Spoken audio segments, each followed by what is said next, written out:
Before we dive in, I want to share a story that perfectly illustrates how financial incompatibility can destroy even the most promising relationships. This is about recognizing red flags before they cost you everything. Let's get into it. My fiancé demanded a massive wedding loan and called me cheap when I refused. And that's when everything started to fall apart.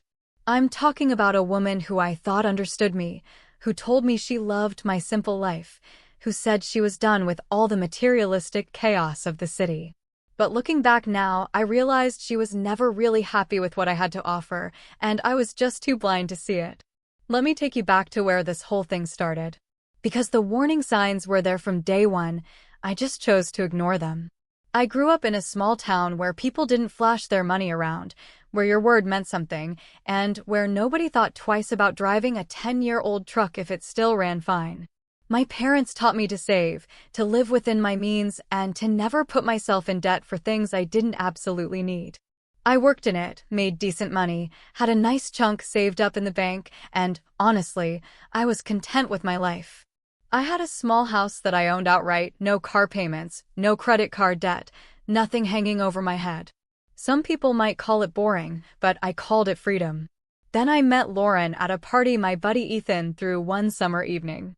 She walked in wearing this gorgeous dress, all confidence and style, completely out of place in Ethan's backyard, where everyone else was in jeans and t-shirts.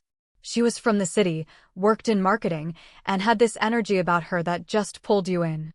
We got to talking, and she told me she was tired of the rat race, exhausted from keeping up with everyone's expectations. And she said my calm, grounded approach to life was refreshing.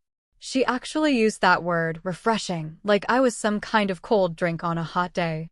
We started dating, and for the first few months, everything felt perfect. She'd drive out to visit me on weekends. We'd have coffee on my porch in the mornings, go fishing at the lake, cook dinner together, and just enjoy the quiet. She laughed at herself when she couldn't bait a hook properly. Said she loved how different my world was from hers and kept telling me how lucky she felt to have found someone who wasn't obsessed with status and appearances. I remember one night we were sitting under the stars, and she looked at me with these soft eyes and said she finally felt like she could breathe. That's the moment I felt completely for her. The moment I thought I'd found someone who truly got me. But then little things started happening. Small comments here and there that I brushed off at the time. She'd joke about my truck being older than some of her friends' kids.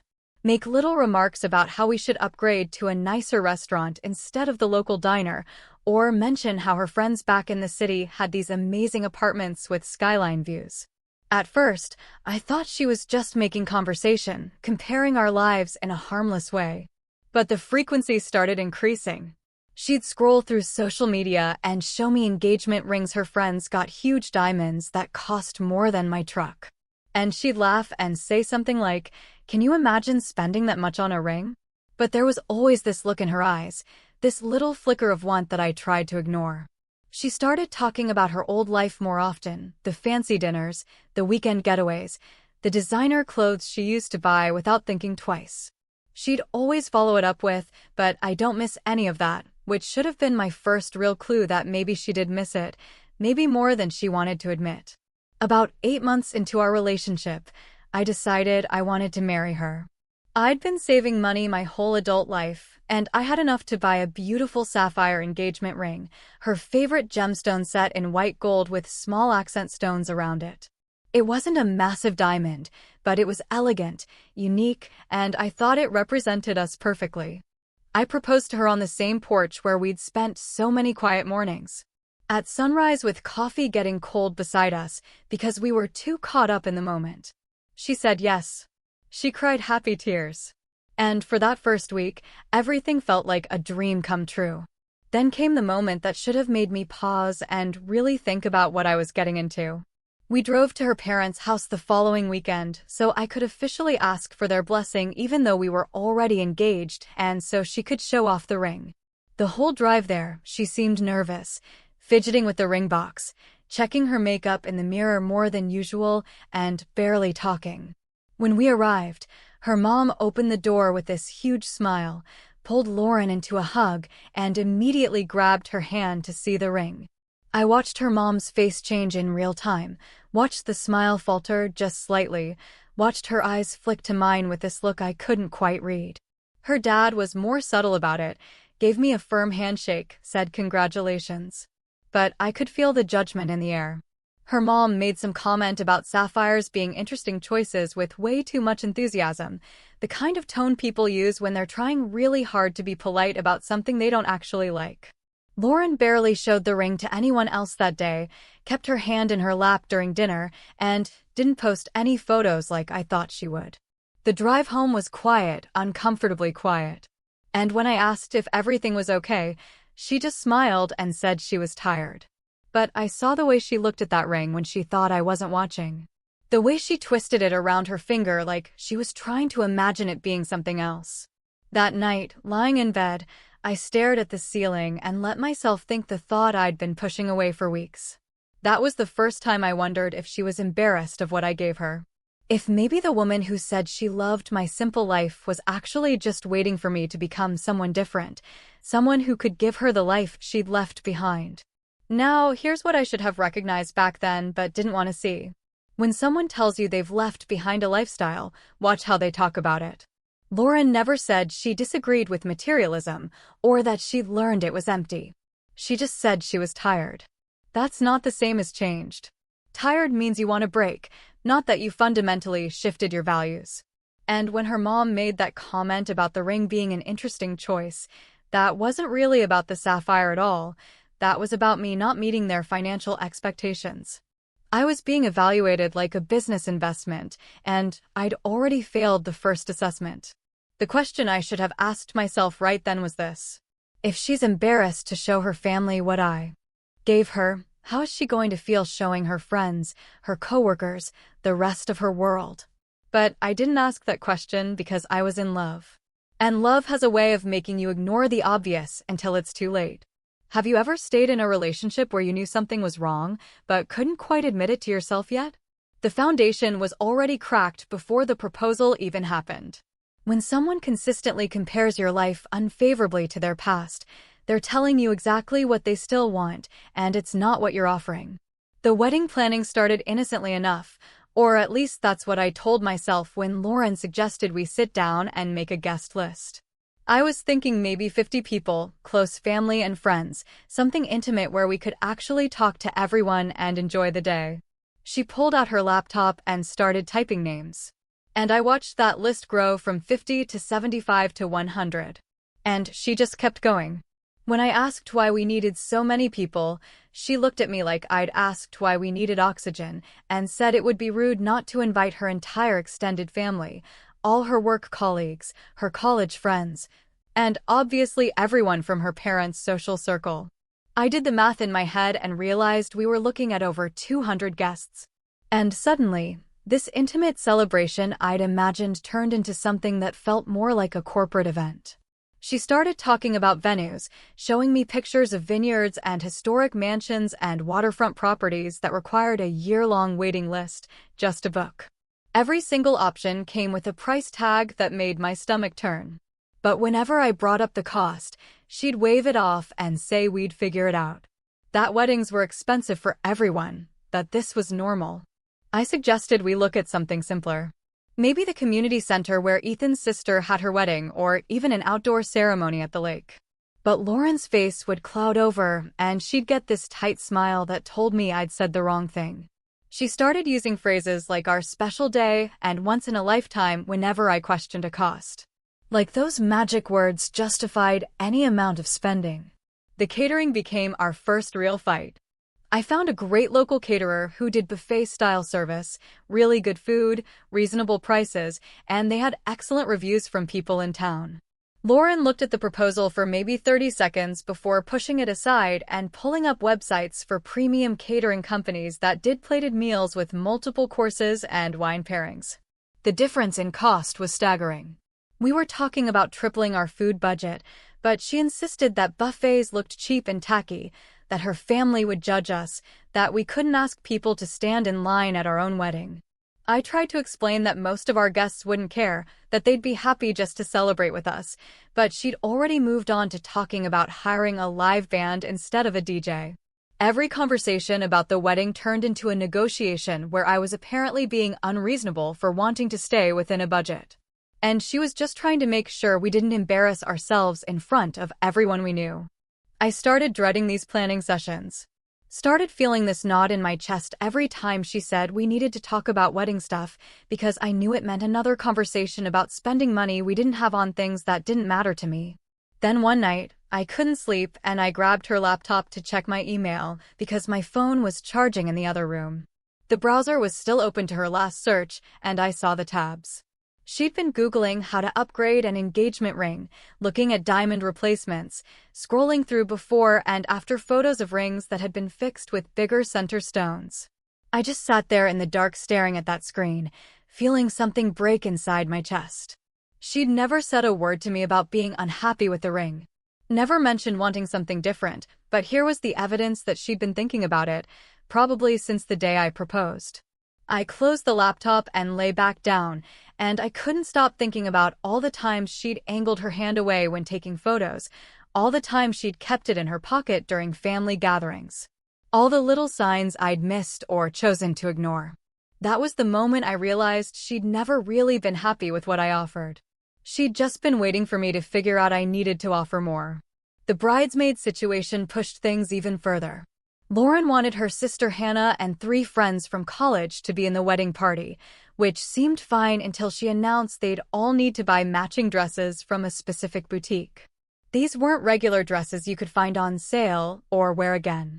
These were custom-ordered bridesmaid gowns that cost several hundred each, plus alterations, plus the shoes she'd picked out to match. Hannah called me one afternoon, her voice tight with stress, and told me she was having trouble affording everything Lauren wanted. She had 2 kids, a mortgage, a tight budget, and she'd already tried talking to Lauren about finding more affordable options. But Lauren had shut her down completely and told her she was being unsupportive. Hannah said she was calling me because she was hoping maybe I could get through to Lauren in a way she couldn't, that maybe Lauren would listen to her future husband even if she wouldn't listen to her own sister. When I brought it up that evening, Lauren's response made my blood run cold. She said if people couldn't afford to be in her wedding, maybe they weren't the right people to have standing beside her, that real friends would find a way to make it work, that this was her one chance to have everything perfect. And she wasn't going to compromise because other people had financial problems. I stared at the woman sitting across from me and genuinely didn't recognize her anymore. This wasn't the person who'd sat on my porch and talked about how exhausting it was to keep up with everyone's expectations. This was someone who was now creating those exact same expectations for everyone around her. The breaking point came when she started talking about her bachelorette party.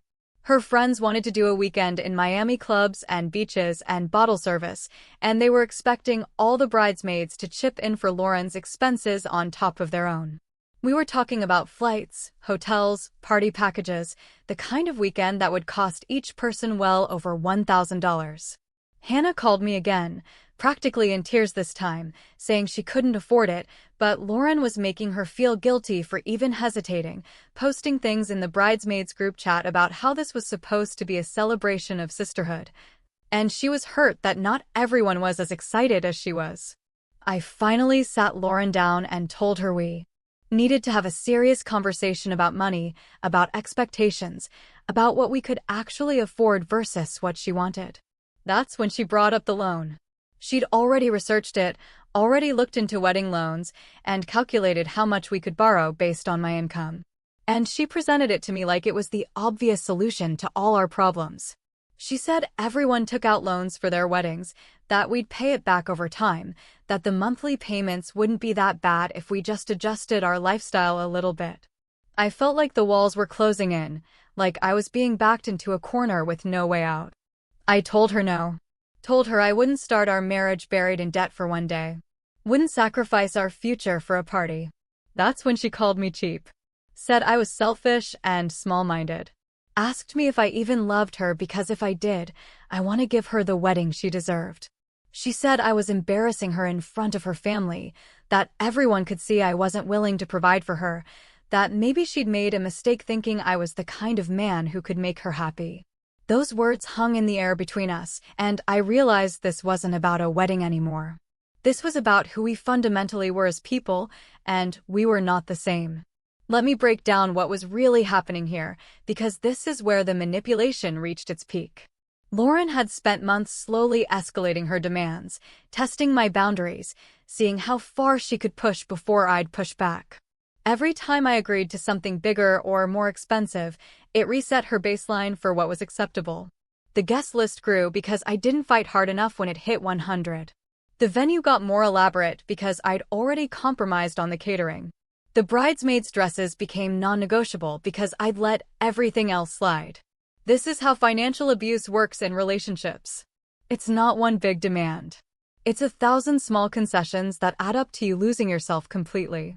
And that accusation that I didn't love her enough, that's the nuclear option of emotional manipulation. She was weaponizing my feelings for her, trying to make me prove my love by destroying my financial stability. The cruelest part was that she'd specifically sought out someone with my values, someone stable and debt-free, because that made me a good provider. But now those same values were being reframed as character flaws. What's the biggest financial mistake you've ever almost made for someone else? This is textbook escalation tactics. Each compromise becomes the new baseline, and suddenly you're defending boundaries you never imagined needing to defend.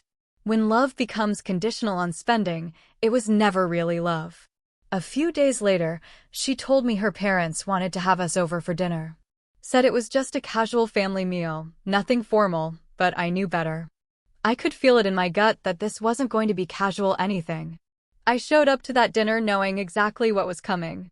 But nothing really prepares you for sitting at a table while 3 people tag team you about your financial decisions. Lauren's dad started it off smooth, talking about how weddings were investments in your future, how the connections you made and the impression you left could open doors down the road.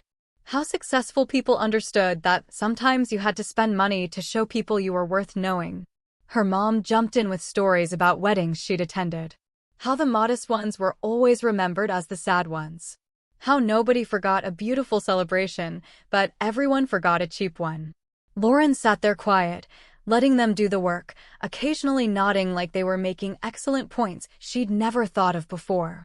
They had charts, actual printed charts showing average wedding costs in our region, payment plans for loans, even contact information for a loan officer her dad apparently played golf with.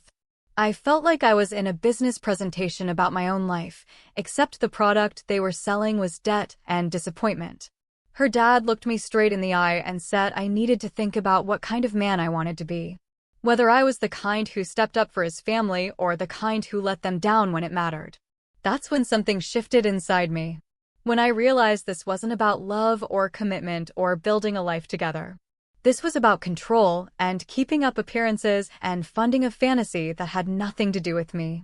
I set down my fork, looked at Lauren, and waited for her to say something, to defend me, to tell her parents that we'd figure this out together as a couple.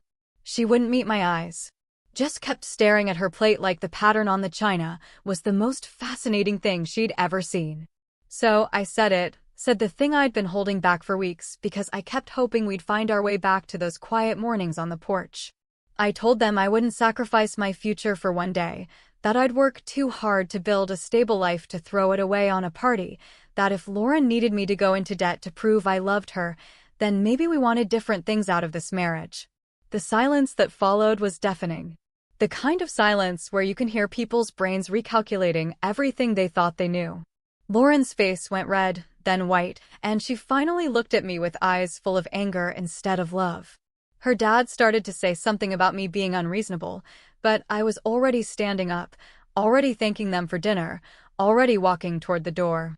Lauren followed me outside, and we stood in her parents' driveway under the porch light while moths circled above us.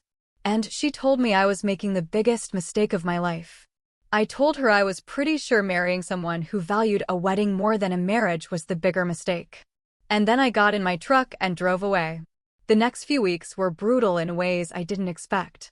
Lauren told everyone who would listen that I was cheap and controlling, that I promised her a beautiful wedding and then backed out when it came time to actually pay for it, that she'd wasted 2 years of her life on someone who didn't value her. Her version of events spread through her social circle like wildfire. And suddenly, I was getting messages from people I barely knew telling me what a terrible person I was. Ethan told me to ignore it. Said anyone who actually knew me would see through it. But it still stung to have my name dragged through the mud by someone who told me she loved me just weeks before. I threw myself into work, started going to the gym more, spent time with friends who didn't ask me every 5 minutes if I was okay. And then about a month after our breakup, I heard through Hannah that Lauren had started dating someone new, a lawyer named Daniel, who apparently had money and wasn't afraid to spend it.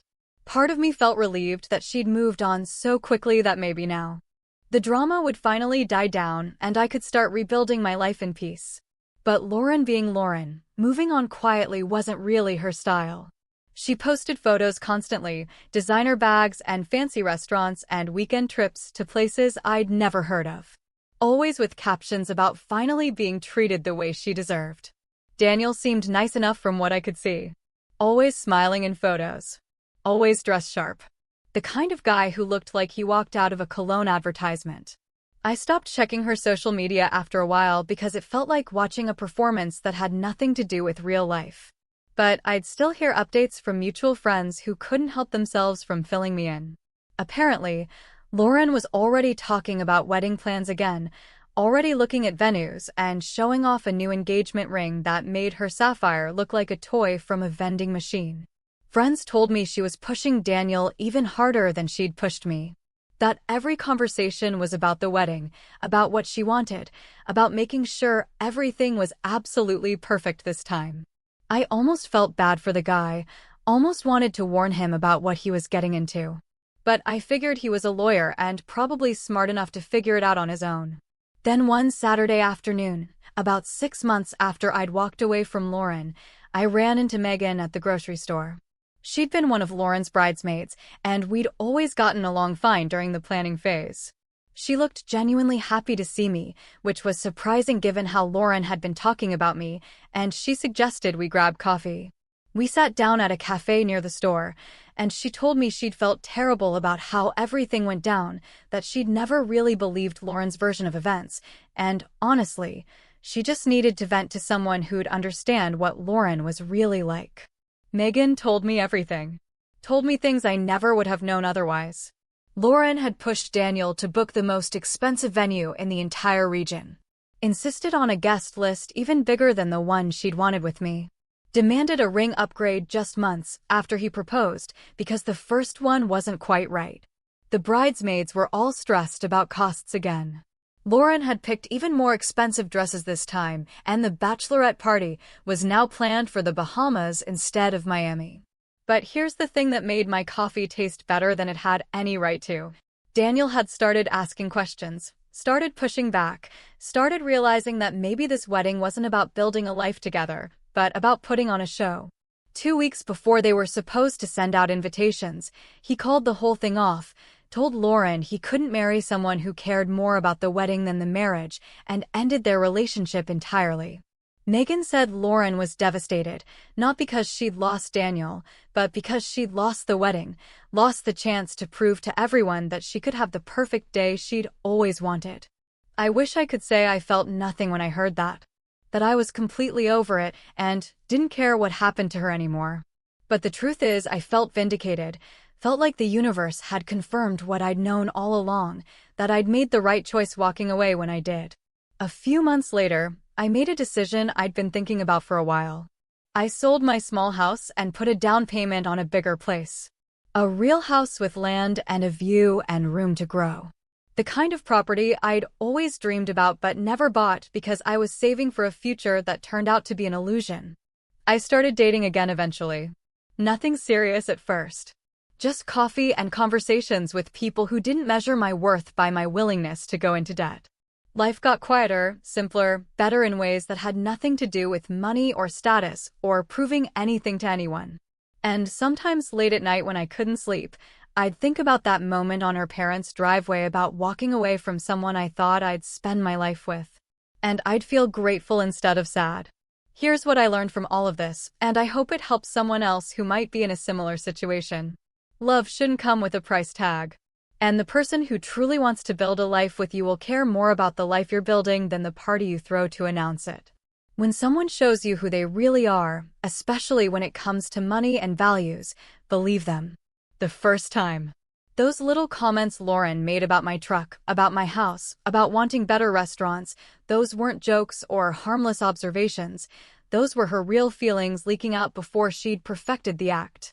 And when someone uses love as leverage to get what they want, when they tell you that proving your love requires you to damage yourself financially or emotionally, that's not love at all. That's control wearing a romantic disguise. I didn't lose a fiancé that night in her parents' driveway. I escaped a future I would have regretted forever. I escaped years of debt, years of feeling like I was never enough. Years of watching my hard-earned savings disappear into someone else's fantasy while my own dreams collected dust. The wedding she wanted would have lasted one day, but the debt would have lasted years, and the resentment would have lasted even longer. Sometimes the best decision you can make is the one that disappoints everyone else, but saves yourself. What would you do if someone you loved asked you to compromise everything you'd worked for? The real lesson here isn't about weddings or money. It's about recognizing when someone's vision of the future fundamentally conflicts with yours. Financial values aren't just preferences. They're core beliefs about security, priorities, and what kind of life you want to build together. When those don't align, no amount of love can bridge that gap. What do you think about the story? Let me know in the comments. Drop a like and don't forget to subscribe for more real-life stories.